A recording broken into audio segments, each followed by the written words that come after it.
So next question is if z is equal to lambda plus 3 plus iota square root of 5 minus lambda square, एक complex number दिया हुआ है यहाँ पे जो लैम्बडा है, lambda is a real parameter and iota is square root of -1, then the locus of z will be. तो ये जो z है जो कॉम्प्लेक्स नंबर है, ये कॉम्प्लेक्स प्लेन में इसका जो लोकस होगा वो फाइंड आउट करना है। So let's solve it. Solution given, जो कॉम्प्लेक्स नंबर है वो क्या गिवन है, z is equal to lambda plus 3 plus iota root 5 minus lambda square, equation 1। अब यहाँ से यदि हम इसके रियल पार्ट और इमेजनरी पार्ट को अलग अलग लिखें तो जो कॉम्प्लेक्स नंबर है देखिए उसको हम क्या डिफाइन करते हैं, z is equal to x plus iota y. So let's this is equation number 2 and just compare. So real part x is equal to क्या हो जाएगा यहाँ से, on comparing x is equal to आएगा lambda plus 3 और we can write from here lambda is equal to x minus 3, that is equation number 3। And जो imaginary part है y is equal to क्या हो जाएगा, square root of 5 minus lambda square. So we can write here y is equal to square root of 5 minus lambda square. So just square both side, we will get y square is equal to 5 minus lambda square and put the value of lambda here from equation 3, we will get y square is equal to 5 minus lambda square और y square is equal to 5 minus lambda is equal to x minus 3, so this is x minus 3 whole square। So we will get y square is equal to 5 minus x square plus 9 minus 6x, और we can write just direct, इसको expand करने की जरूरत नहीं है actually. We can write here x minus 3 whole square, इसको पूरे को यदि हम लेफ्ट हैंड साइड में ले आएँ तो ये हो जाएगा x minus 3 whole square plus Y square is equal to 5। और ये जो इक्वेशन है वो किसका इक्वेशन होता है, इक्वेशन ऑफ ए सर्कल, जिसका जो सेंटर है वो कहाँ होगा 3 0 पे, और जो रेडियस है वो क्या होगी, स्क्वायर रूट ऑफ 5 के बराबर होगी। सो दिस इक्वेशन ये किसको रिप्रेजेंट कर रही है, एक सर्कल को जिसके सेंटर है 3 0 पे और जो रेडियस है वो क्या है रूट 5 है। तो जो लोकस है z का वो क्या होगा, will be a circle. So that's the answer here. After that, next point is complex root of a complex cube root of unity.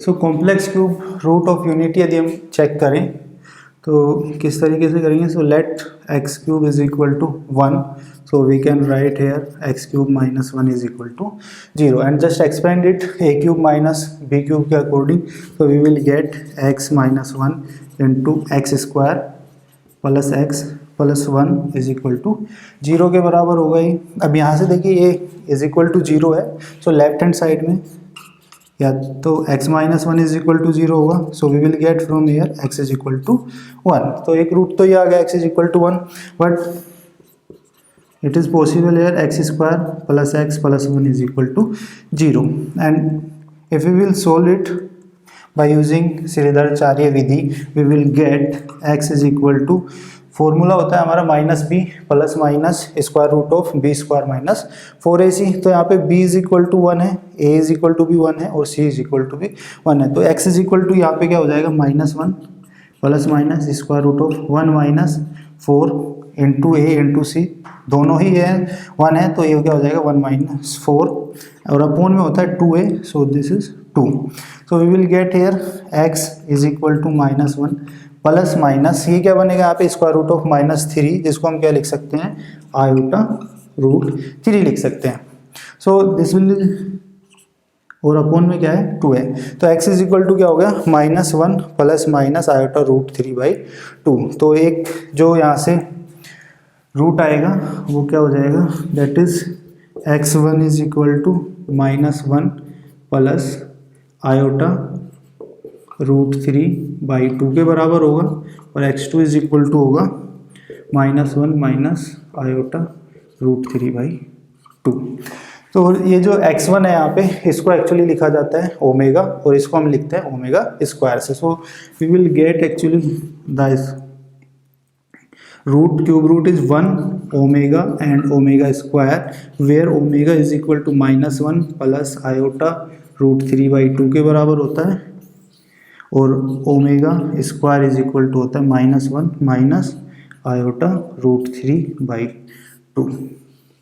और इनकी जो प्रॉपर्टीज़ हैं 1 ओमेगा और ओमेगा स्क्वायर की, that is 1 plus omega square is equal to 0 होगा, और जो omega cube है वो 1 के बराबर होता है। So that's the property. So complex cube root of unity जो है वो हम इस तरीके से भी लिख सकते हैं, 1 omega square and omega is equal to -1 plus iota root 3/2 and omega square is equal to -1 minus iota root 3/2 के बराबर होगा।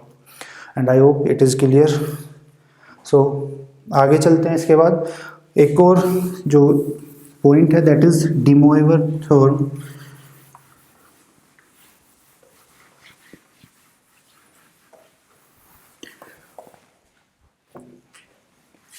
एक और जो फॉर्मूला है वो कभी कभी यूज़ हो जाता है, डी मोइवर्स थ्योरम।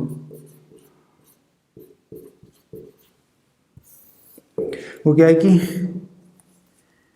कुछ इस तरीके से है, cos theta plus iota sine theta की पावर यदि n हो तो इसको हम डायरेक्टली लिख सकते हैं कोस n theta plus iota sine n theta, इस तरीके से लिखा जा सकता है। अब इसको इस तरीके से कैसे लिखा, तो देखिए यहाँ पे क्या है, cos theta plus iota sine theta है, तो इसको हम क्या लिख सकते हैं, e to the power iota theta, और इसकी पावर क्या है n है, so we can write e to the power iota n theta. अब इसको यदि हम फर्दर एक्सपेंड करेंगे तो ये क्या आ जाएगा, cos n theta plus iota sine n theta.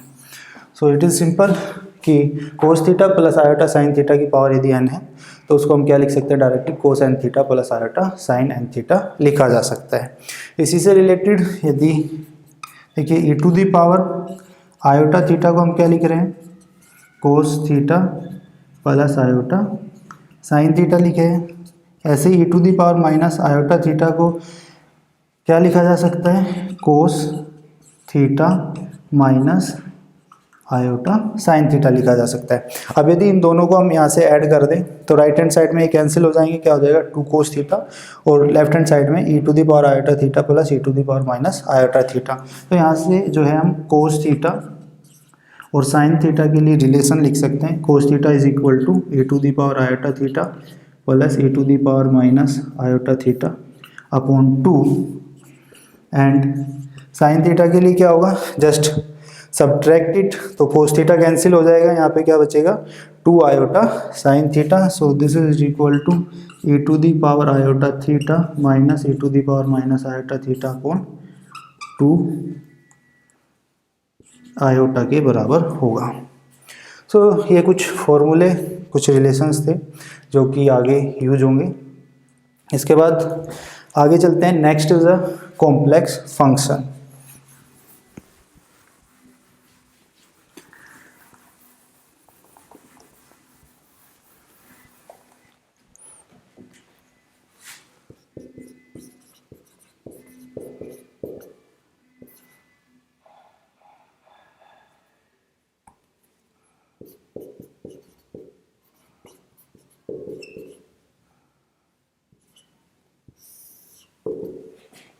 तो जिस तरीके से हम एक कॉम्प्लेक्स नंबर को डिफाइन करते हैं कि x and y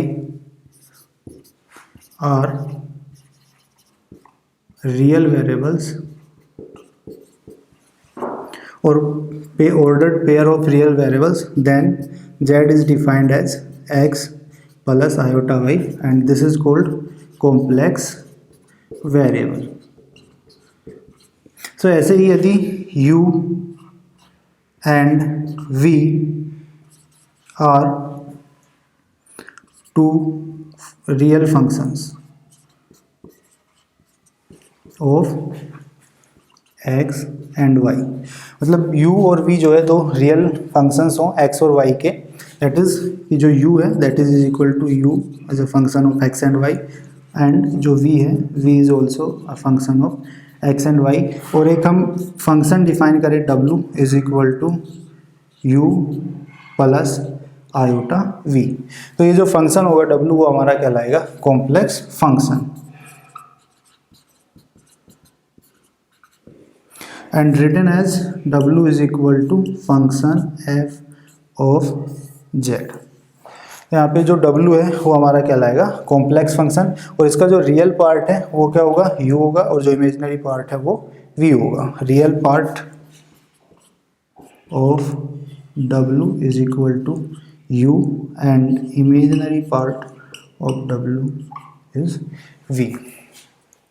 after that कि जो w है जो फंक्शन है हमारा f ऑफ z, उसकी जो लिमिट है वो एग्जिस्ट करेंगी या नहीं करेंगी, that is existence of limit, that is the limit z tends to 0 f of z, actually z tends to z naught. तो देखिए जो लिमिट है वो हमारी एग्जिस्ट करेगी यदि जो लिमिटिंग वैल्यू है वो पाथ से इंडिपेंडेंट हो, जिसके थ्रू हम जो z है वो अप्रोच कर रहा है z नोट को, along which z approaches z naught, and in that case limit z tends to z naught f of z is equal to लिखा जाएगा f of z naught actually. So next is the continuity of a function. So a function f of z of a complex variable z is equal to x plus iota y is defined to be continuous at point z naught if for a given number, positive given number, even positive number epsilon, वहाँ पे एक another number delta जो है can be found such that कि जो mode होगा f of z minus f of z note वो कि लेस देन हो एप्साइलन से, और जो z है वो सभी z के लिए सेटिस्फाई करे the relation z minus z note is less than delta.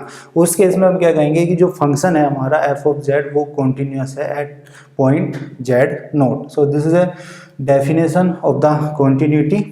दोबारा एक बार मैं रिवाइज कर देता हूँ, क्या है कि कोई भी जो हमारा फंक्शन है f ऑफ z, जो कि z किसका फंक्शन है, कॉम्प्लेक्स वेरिएबल z का फंक्शन है, तो किसी पॉइंट पे हम उसको कॉन्टिन्यूस कब कहेंगे कि वहाँ पे एक गिवन नंबर एप्सिलॉन के लिए एक डेल्टा नंबर एग्जिस्ट करता हो, किस तरीके से कि mode of f of z minus f of z note is less than epsilon, and for all z satisfying mode of z minus z note is less than delta. So let's take some example related to this. So the question is find whether the limit z tends to 0 z upon mod of z exist or not। तो just check करना है कि ये जो limit है हमारी वो exist करती है नहीं है, एग्जिस्ट करती है नहीं, और लिमिट के एग्जिस्ट करने के लिए ज़रूरी क्या है कि ये पाथ पे डिपेंड ना करे जिसके थ्रू z अप्रोचेस टू 0। तो देखिए यहाँ पे क्या है, here z tends to 0 और z approaches 0, so that's the meaning is x tends to 0 and y tends to 0. So x tends to 0 and y tends to 0 also। तो इसका मतलब क्या होगा कि जो हमारा पॉइंट है वो ओरिजिन की तरफ अप्रोच कर रहा है। So for z is equal to 0 we have to choose a path जो कि ओरिजिन से पास हो। So let's take equation of line.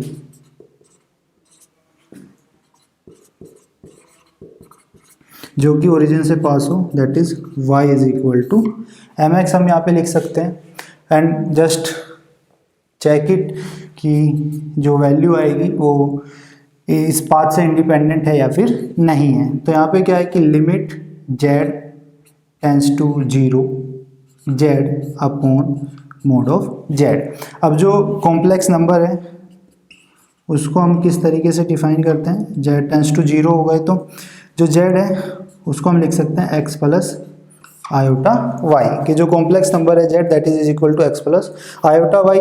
तो जो मोड ऑफ जेड है वो क्या हो जाएगा, square root of x square plus Y square. So देखिए this is equal to limit Z tends to zero X plus iota Y square root of x square plus Y square. But Y is equal to क्या लिया हमने, Y is equal to M X, so just put here and we will get limit Z tends to zero X plus iota M X होगा और square root of x square plus m square into x square. और जो limits हैं उसको भी हम क्या लिख सकते हैं यहाँ पे एक्स टेंस टू जीरो में चेंज कर सकते हैं, क्योंकि जो जेड था वो हमारा किस में चेंज हो गया कंप्लीटली एक्स में। So we can write here limit x tends to zero here. So this is equal to limit x tends to zero. So x is common 1 plus iota m ऊपर बचेगा, यहाँ पे x यदि common लेंगे तो x square root of 1 plus m square बच जाएगा। So this is cancel out, तो ये आ गया limit x tends to zero 1 plus iota M होगा और स्क्वायर रूट ऑफ क्या होगा 1 plus m square. So if you will put here, तो एक्स यहाँ पे नहीं है अभी, तो इसको हम डायरेक्टली क्या लिख सकते हैं 1 plus iota m upon square root of 1 plus m square. तो देखिए जो वैल्यू आई limiting value limit Z tends to zero z upon mod of z की वो क्या आ रही है 1 plus iota m upon square root of 1 plus m square. तो ये किस पे डिपेंड कर रहा है, एम पे डिपेंड कर रहा है, and m is the slope of this line. तो जो लिमिटिंग वैल्यू है वो हमारी पाथ पे डिपेंड कर रही है एक्चुअली यहाँ पे। So that's why this limit does not exist here. So we can write limit does not exist. ठीक है, तो इट इज क्लियर क्यों एग्जिस्ट नहीं करेगा, बिकॉज जो लिमिटिंग वैल्यू है वो हमारा स्लोप पे डिपेंड कर रहा है। स्लोप पे डिपेंड कर रहा है दैट मीन्स जो पाथ जिसके through Z tends to zero approach होगा, जेड जीरो का अप्रोच करेगा उस पर डिपेंड कर रहा है। So that's why limit exist नहीं करेंगी। Let's take another example. तो next question is calculate the value limit Z tends to infinity Z cube plus iota Z minus 1 upon 2z plus 3i Z minus iota square. ये square है यहाँ पे, ठीक है। तो इसकी वैल्यू हमें कैलकुलेट करनी है where z is a complex number. तो देखिए यदि हम इसमें डायरेक्ट वैल्यू रखेंगे z is equal to infinity, तो ये क्या हो जाएगा इन्फिनिटी अपॉन इन्फिनिटी होगा। So first solve it some terms, limit Z tends to infinity Z cube यहाँ से कॉमन ले लें तो क्या आएगा z cube is common 1 plus iota upon z square बच जाएगा और साथ ही क्या बचेगा माइनस 1 अपॉन जेड क्यूब। तो ये होगा ऊपर। ऐसे ही यहाँ से हम जेड यदि कॉमन ले लें इतने में से, सो this is Z is common, तो यहाँ पे क्या बचेगा 2 प्लस 3 आयोटा अपॉन जेड यहाँ पे बच जाएगा। और साथ ही इस वाले में से यदि हम जेड कॉमन लेंगे तो आउटसाइड बाहर क्या है पावर 2 है, so that's Y Z square बाहर आएगा, तो ये जेड स्क्वायर हो जाएगा और अंदर क्या बचेगा 1 minus iota upon z square बचेगा और उसका होल स्क्वायर। तो देखिए this is cancel out, so that is equal to limit Z tends to infinity, ऊपर क्या बच गया 1 plus iota upon z square minus 1 upon z cube, upon में क्या आएगा 2 प्लस 3 आयोटा अपॉन जेड और 1 माइनस आयोटा अपॉन जेड। यहाँ पे एक्चुअली जेड होगा जेड स्क्वायर नहीं, बिकॉज जो स्क्वायर आया था वो बाहर जो पावर थी उसके कारण था। So 1 minus iota upon z होगा। अब इसके बाद इसमें रख दीजिए z is equal to infinity, तो ये टर्म और ये टर्म तो जीरो हो जाएंगी, ऊपर क्या बचेगा जस्ट 1 बचेगा और नीचे ये टर्म जीरो और साथ में ये टर्म भी जीरो, तो ये बच जाएगा 2 into 1। So this is equal to 1 upon 2 into 1 और वी कैन राइट 1 अपॉन 2। तो जो वैल्यू आ गई ये जो गिवन था इसकी जो वैल्यू होगी that is equal to 1/2 and that's the answer है। इसके बाद आगे चलते हैं differentiability. So differentiability that is कोई फंक्शन, किसी फंक्शन को हम डिफरेंशिएट कर सकते हैं या नहीं कर सकते, या फिर जो डिफरेंशिएशन है उसको हम किस तरीके से डिफाइन करेंगे। So if a function f z is a single value, तो उसके जो डिफरेंशिएशन होगा f dash z that will be defined limit delta z tends to 0, और यहाँ पे आएगा f of z plus delta z minus f of z upon delta Z. तो जो डिफरेंशिएशन है वो कुछ इस तरीके से डिफाइन किया जाएगा कि f dash z is equal to limit delta z tends to 0 f Z plus delta z minus f of z upon delta z, provided that की जो लिमिट है वो एग्जिस्ट करती हो और साथ ही जो पाथ है उससे इंडिपेंडेंट हो। तो उस केस में हम बोलेंगे कि जो फंक्शन है वो हमारा डिफरेंशिएबल है और उसका जो डिफरेंशिएशन है वो इस रिलेशन के द्वारा लिखा जाएगा। So that is the relation for the differentiation. So let's take an example related to this, कि गिवन फंक्शन जो है वो डिफरेंशिएबल है या नहीं है। The question is consider the function f of z is equal to क्या दिया हुआ है 4x प्लस वाई, ये हमारा y है और ये जो है 4y, 4x plus y plus iota minus x plus 4y and discuss d f by d z. That's the meaning कि जो फंक्शन गिवन है वो डिफरेंशिएबल है या फिर नहीं है। तो जो डिफरेंशिएशन है f dash z is equal to, वो डिफाइन था lambda limit delta z tends to 0 f Z plus delta z minus f of z. So f of z तो गिवन है यहाँ पे, ठीक है, कि जो गिवन फंक्शन है f of z is equal to 4x plus y plus iota minus x plus 4y, that is equation number 1। अब इसके बाद क्या कैलकुलेट करना है, F Z plus delta Z, and Z is a complex variable that is defined as x plus iota y। So जो delta Z होगा that will be is equal to delta x plus iota delta y के बराबर होगा। So F Z plus delta Z क्या हो जाएगा, F Z plus delta Z. तो इसमें क्या आएगा कि देखिए जो रियल पार्ट है वो रियल में ऐड होगा, और जो इमेजिनरी पार्ट है वो इमेजिनरी पार्ट में ही ऐड होता है। So that's why we will replace here x by x plus delta x and y by y plus delta y, and we will get here 4x plus delta x plus y plus delta y। तो ये real part हो जाएगा, साथ ही plus iota, यहाँ पे क्या आएगा minus x plus delta x। So this is x plus delta x plus 4y plus delta y, that is equation number 4। तो ये हो गया f of z plus delta Z.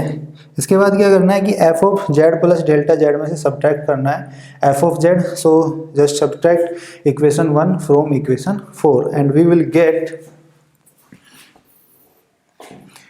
so subtracting 1 from 4, तो देखिए यहाँ पे जो है 4x कैंसिल हो जाएगा, ऐसे ही y कैंसिल हो जाएगा, तो जस्ट क्या बचेगा 4 डेल्टा x और साथ में डेल्टा y यहाँ पे बच जाएगा। So this will give f z plus delta z minus f of z is equal to 4 delta x plus delta y। Real part में ये आ जाएगा, फिर plus iota for imaginary part. यहाँ पे क्या बचेगा, देखिए जो x है वो कैंसिल हो जाएगा, तो क्या बच जाएगा माइनस डेल्टा x यहाँ पे बचेगा, और साथ में 4y कैंसिल, तो जस्ट क्या बचेगा 4 डेल्टा y बच जाएगा प्लस 4 डेल्टा y, ये बचेगा। So that is equation number 5। After that so this can be written as delta f upon delta z। So just divide it by delta z and we will get 4 delta x plus delta y plus iota minus delta X plus 4 delta Y upon, और delta Z is equal to क्या होगा, delta X plus iota delta Y. ये आ जाएगा equation number 6। अब देखिए इसके बाद क्या है कि लिमिट्स हम इसमें पुट करते हैं। और जो लिमिट्स हैं वो क्या होनी चाहिए, पाथ इंडिपेंडेंट होनी चाहिए, तभी जो फंक्शन है हम उसको डिफ्रेंशिएट कर पाएंगे। So let's check this value of delta F upon delta z की वैल्यू चेक करनी है for different path. So first take along real parameter, sorry along a horizontal line जो कि रियल एक्सिस के पैरेलल होगी। So first जो path है we will take parallel to the real, जो एक्सिस है हमारा एक्स एक्सिस उसके parallel, and let there is a point p जो एक्स वाई है and there is a point Q.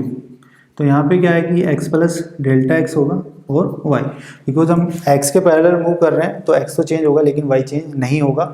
So first जो हम लेंगे that is along the real axis. तो इस केस में क्या होगा, delta x is equal to 0 हो जाए, सॉरी जो डेल्टा वाई है वो हमारा 0 होगा और जो डेल्टा जेड है वो हो जाएगा that is equal to delta x. तो जो डिफ्रेंसिएशन है delta F upon delta z उसकी वैल्यू क्या हो जाएगी, यहाँ पे डेल्टा वाई इज 0, सो क्या बचेगा, केवल 4 डेल एक्स बच जाएगा। So this is 4 del x plus iota, और यहाँ पे वी ये 0 हो गया तो क्या बच गया माइनस डेल्टा एक्स, और यहाँ पे डेल्टा वाई 0 तो अपॉन में भी डेल्टा एक्स बचेगा केवल, so plus iota minus delta x upon delta x. So we can write delta x is common 4 minus iota upon, so this will give delta F upon delta Z is equal to 4 minus iota. तो जो first path हमने choose किया along the real axis और this is parallel, तो उसमें क्या आ गया ये 4 माइनस आयोटा के बराबर। इसके बाद यदि हम सेकंड कंसीडर करें अलोंग द इमेजिनरी एक्सिस,